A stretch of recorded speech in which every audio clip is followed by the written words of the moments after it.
क्या आपको पता है कि ताजमहल को 50 कुओं के ऊपर बनाया गया है? ताजमहल को बनाने वाले मजदूरों ने शाहजहां से नाराज होकर जानबूझकर ताजमहल में एक बड़ी गलती छोड़ दी थी। इस वीडियो में मैं आपको ताजमहल से जुड़े कुछ ऐसे रहस्य के बारे में बताऊंगा जिन्हें सुनकर आपके रोंगटे खड़े हो जाएंगे।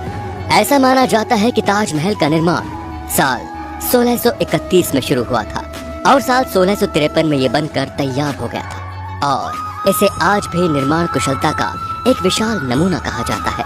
शोधकर्ताओं ने इस पर कई शोध किए हैं और उनका मानना है कि ताजमहल के नीचे 1000 से भी ज्यादा कमरे हैं। उनका मानना है कि ताजमहल जितना ऊंचा है ये धरती के अंदर उतनी ही गहराई में बनाया गया है। जिस जमाने में ताजमहल को बनाया गया था उस जमाने में किले से बाहर निकलने के लिए रास्ते बनाए जाते थे और ऐसा ही ताजमहल के अंदर से भी है।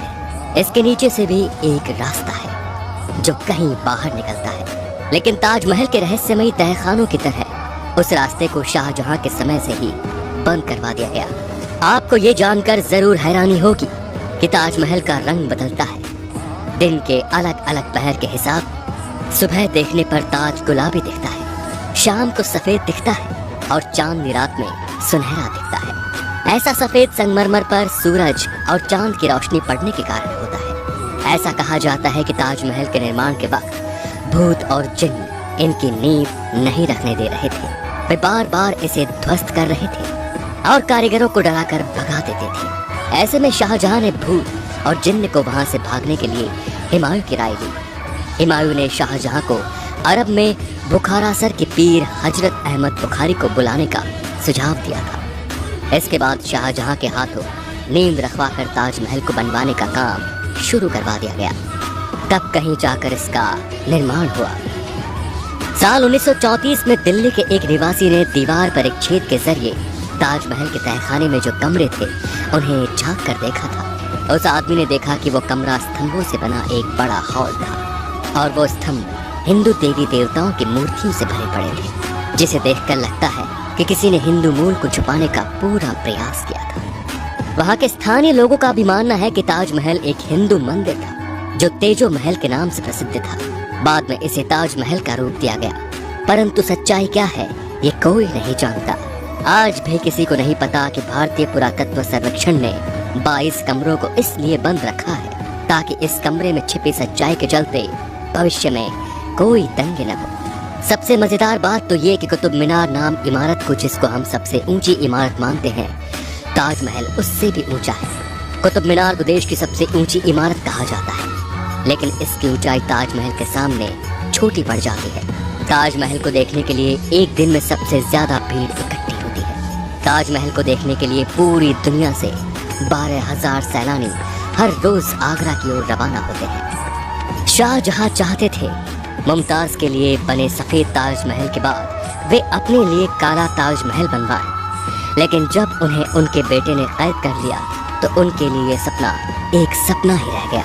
यदि ताजमहल की मीनारों पर गौर किया जाए तो आप देखेंगे कि चारों मीनारें सीधी खड़ी न होकर एक दूसरे की ओर झुकी हुई हैं। इमारतों का ये झुका हुआ होना बिजली और भूकंप के दौरान मुख्य गुंबद के ऊपर न गिरने के लिए किया था।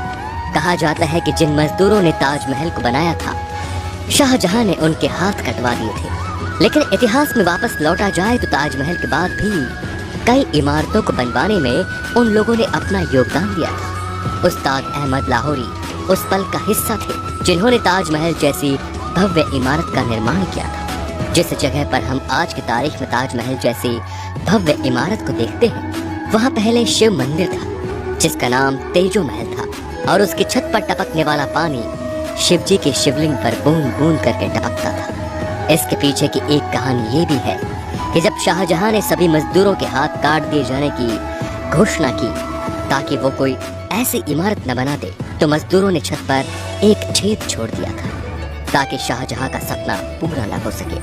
ताजमहल के कैंपस में लगे हुए सारे फव्वारे एक साथ ही काम करते हैं और सबसे आश्चर्य करने वाली बात ये है कि ताजमहल में लगा हुआ कोई भी फव्वारा पाइप से जुड़ा हुआ नहीं है। ये तो सभी जानते हैं कि मुमताज शाहजहां की पत्नी थी, लेकिन शायद ये कोई नहीं जानता कि वो उनकी तीसरी पत्नी थी। शाहजहां के 14वें संतान को जन्म देते समय उनका निधन हो गया था। और उनकी याद में ही शाहजहां ने ताज महल बनवाया। ताजमहल को लेकर कई कहानियां सामने आ रही हैं, जिसके अनुसार ताजमहल के नीचे के तहखानों में कीमती खजाने हो सकते हैं, क्योंकि मेटल डिटेक्टर से इनके नीचे कई तरह की धातुएं होने की पुष्टि हुई है। लेकिन आर्कियोलॉजिस्ट का ये मानना है कि इसके अंदर कई ऐसे ऐतिहासिक दस्तावेज भी हो सकते हैं जो हमारे इतिहास तक को भी बदल सकते हैं। इन तहखानों की खोज और उनकी खबरें तो काफी आई, लेकिन इन्हें कभी खोला नहीं जा सका। इनमें से कई दरवाजे तो खोले गए, लेकिन बाद में उन्हें बंद कर दिया गया। आज भी सभी लोग सेल्फी के दीवाने हैं, लेकिन जॉर्ज हैरिसन नाम के इस व्यक्ति ने फिश आइसलैंड्स की मदद से उस समय सेल्फी ली थी, जब सेल्फी का दौर नहीं था। दोस्तों, आपको क्या लगता है कि ताजमहल पहले सही में तेजो महल ही था? इससे जुड़े कोई साक्ष्य आपके पास हो तो हमें कमेंट करके जरूर बताएं। और अगर आपको हमारी वीडियो अच्छी लगी तो इसको आगे से आगे शेयर जरूर कीजिए, ताकि हम ऐसे और भी ऐसे इंटरेस्टिंग फैक्ट्स आपके सामने लाते रहें।